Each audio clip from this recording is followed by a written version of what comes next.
spot, so now I lost it. Well, I got reimbursed for the one. So I lost $17.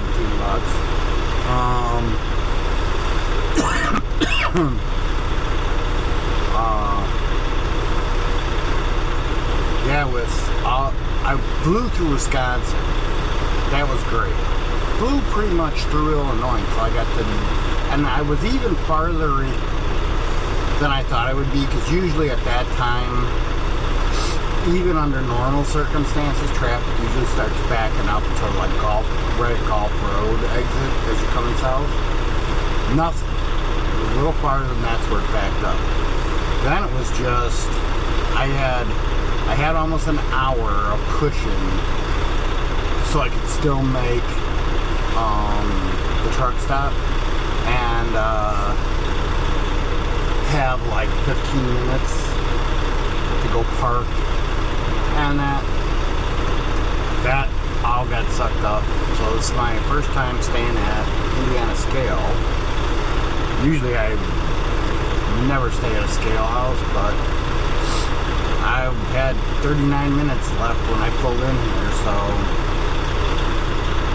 didn't have much choice, and I wasn't sure. I could have sworn the last time I was out this way that the rest area was closed. I'll have to check when I drive by it. But pre-trip's done. We got 2 more minutes and we're gonna leave. And we should get there about 7:30. They open up at 8, so I can find out how they're set up, because they only supposedly have one dock, and it looks really weird. I don't know where the dock is. I'll have to park out on the street and walk over and see, and go from there. I doubt if he's going to have anything, so I'm going to have to go tell him I'm going to go.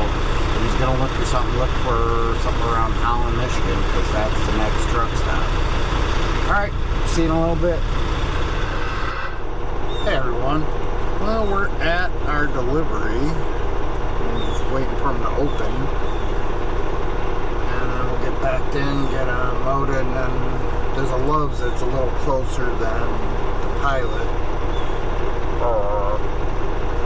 We'll go fuel and wait there, see if we find something out of Holland area and that, or if I have to come back up here. So, we'll see in a little bit.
Every time I do these dropping hooks, there's always an issue. And I think that's what's been the big problem with these accounts that we're doing now, but they're all dropping hooks that they've set up. Now the guys don't care. You know, if they're stuck with this trailer for a week, then they care. If they're only driving it down and dropping it, why mention anything about it, they'll want you to get it fixed. And that'll take some time away from you. But what the issue is our trailers have the automatic air systems on. And if anybody has driven a truck with automatic air system, there's a light that's supposed to indicate that you got a low tire and that. Well, when I first picked up the trailer, it was on. That's not unusual because if a trailer sits for long enough and the temperature keeps changing, air pressure can go down a little bit on all the tires, and it'll take a little bit to air them up to normal temperature or normal air pressure. And it's usually an indicator, like when it's on, it's usually an indicator that you got an air leak. But in my experience, the only time it stays on is if it's a bad air leak.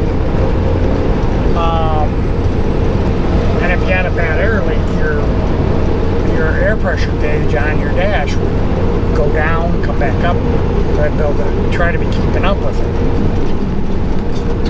I stopped because I didn't want to blow a tire and have not only the cost of the tire, but you know, if it blew and took out mud flaps, getting that fixed. And you can usually tell if your air pressure's low.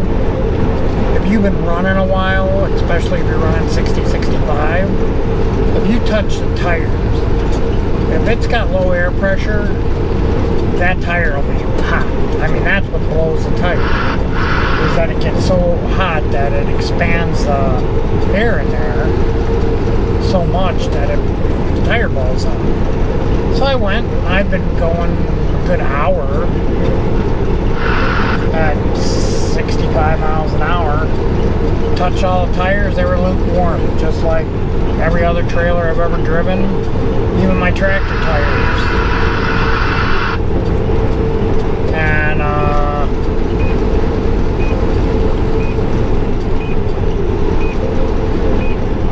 ran my hand around the tire to see if I could feel any leak.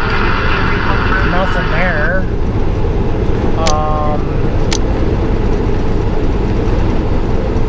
So I called the maintenance and they're like, well, it could be an airline that's slightly leaking. Well, it would have to tie in to the tire pressure system.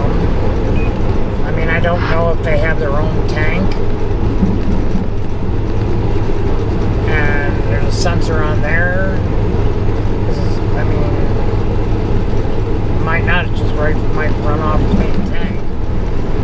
Now when I do a walk around, as long as I'm on level ground, I push in the trailer brake button. That way the trailer is charged with air and I can go and hear any air leaks. I didn't hear nothing. The only thing I heard was the slider valve was leaking. Now it's possible that thing's got a constant leak in it, but it's hard to tell because my truck, when it bounces, the air pressure goes down anyway, even if I don't have this issue. So my thing was constantly going up and down, up and down. But you know, it isn't like I'm sitting and you know, just driving along and it hits 120 and all of a sudden it starts dropping back down again, or it won't hit 120. It hits 120 and stays there until I start hitting a lot of bumps, and then my air pressure goes down. So I'm staying at a TA for the next 3 days. So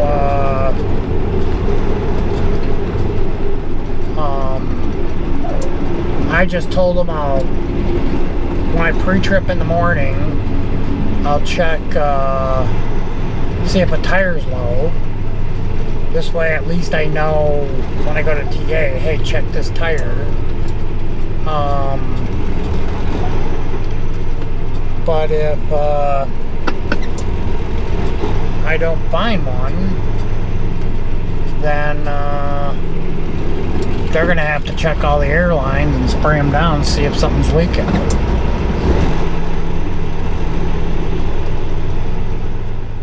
Hey everybody, well, we made it to the rest area right across the Indiana-Illinois line.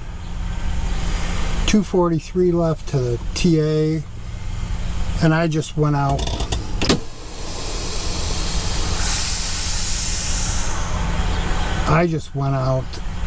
while the truck was off to see if I could hear anything. I can't hear any air leaking.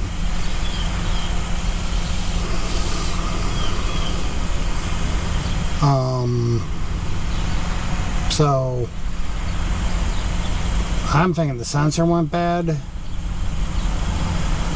or there's something wrong in the wiring. So we'll see tomorrow, because I don't think none of the tires are warmer than any other tires I've ever run, so that air pressure is up. So I'm not sure what the heck's wrong. All right, excuse me, have a good evening.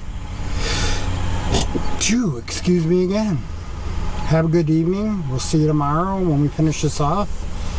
And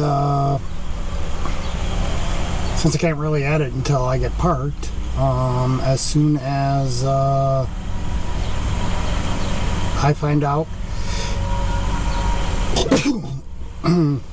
excuse me again, what it was, I'll let you know. And in case you ever have some kind of issue like this yourself.